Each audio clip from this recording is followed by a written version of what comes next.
Thank you, Senator Peters. Senator Capito. Thank you, Madam Chair. Thank you all for being here today. Mr. Shaw, thank you for coming to our EPW hearing 2 weeks ago. Appreciate that, and appreciate everybody being here today. Mr. Shaw, question I have on the ordering of your cars. It's my understanding that this was a 149 rail car train, that on the 23rd car was carrying plastic pellets, according to the NTSB report, that lit up like a match, and then and it had that overbearing wheel bearing, and the overheating wheel bearing. And then 5 cars away were 4 cars of vinyl chloride. I guess, first of all, I would ask if that's correct. And then I know that high hazardous flammable trains have more safety regulations.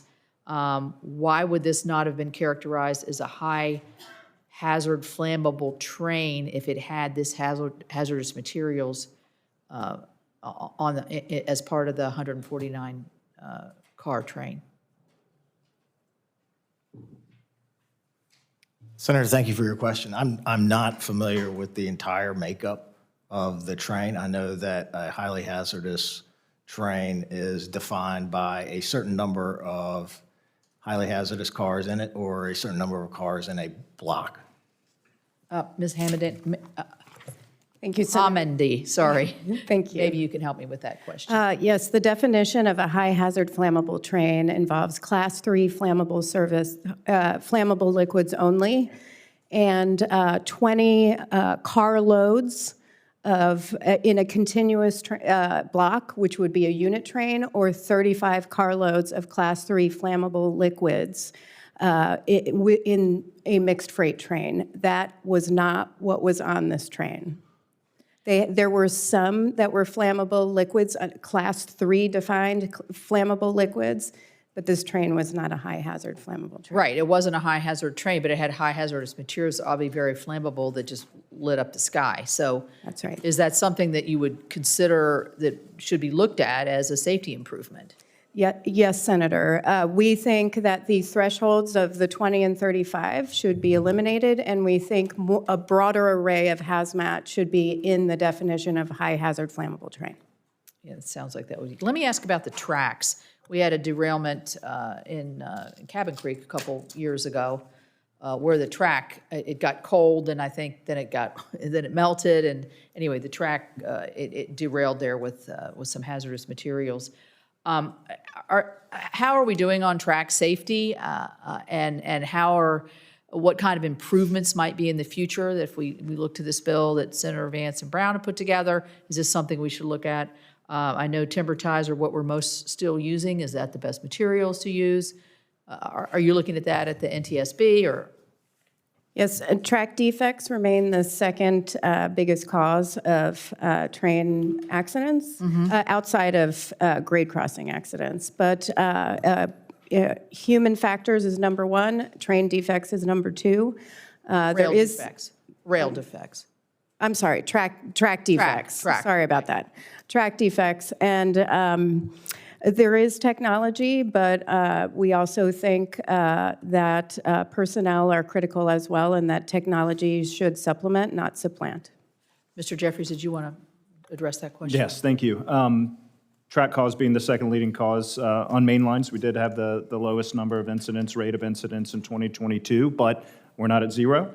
And it's important, Chair Homendy referenced technology that can be deployed. Autonomous track inspection tools can, 1, provide a significantly more intense and sensitive type of inspection that's really 360-degree around the rail, through the rail, to identify anomalies before they become risks. And that can be attached to the back or the front of a train for continuous inspection. And that is not dehumanizing the network. That is using technology to supplement in a much more effective way the naked eye inspections that occur today. And so we believe we should be encouraging and enhancing and allowing additional pilot programs to expand that technology to take on and get this second leading cause of derailments even lower. Let me ask a question about the communications. I'm a bit confused here listening to the testimony. When it showed that things were beginning to overheat and it passed through the 10 miles and 10 miles, does that information come directly to the engineer at the time? Mr. Whitaker, I believe it's Mr. Whitaker, yeah. And why couldn't we do that in this day and age? We have instantaneous communications. Why is that not happening? Mr. Whitaker, can you clarify that on this particular accident? And yeah, I'd like to hear your thoughts on that. Thank you for the question. So technically, there's two different types of defect detectors. One is a standard that gives an audible to the train crew over a radio. It will tell you the defect or no defects. Would that be like an automated voice stop, warning, or something like that? That is correct. It sounds an alarm. Okay. And it repeats depends on the railroad, 2 to 3 times. Okay.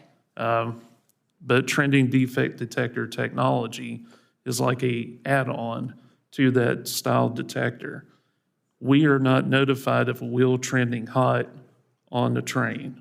That goes to a location, like a headquarters building, a wayside defect detector help desk. They monitor that car. That is the big issue. They need to convey that information to the train crews because we get a no defect alert. So we're just going down the track. Right. So it seems to me that would be a huge improvement if the instantaneous communication would go directly to the engineers.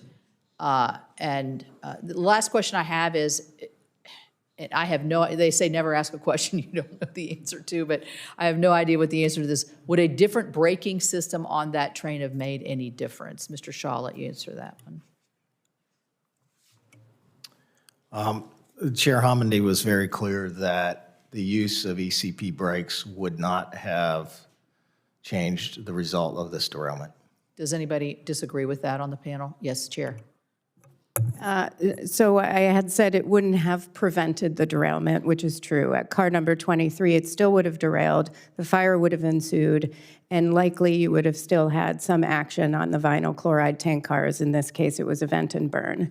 However, it could keep some of the cars on the train on the tracks, but FRA is doing modeling on that. It would probably be a couple of cars. So we could have some more information on that as the investigation moves That's right. forward. Thank you all very much.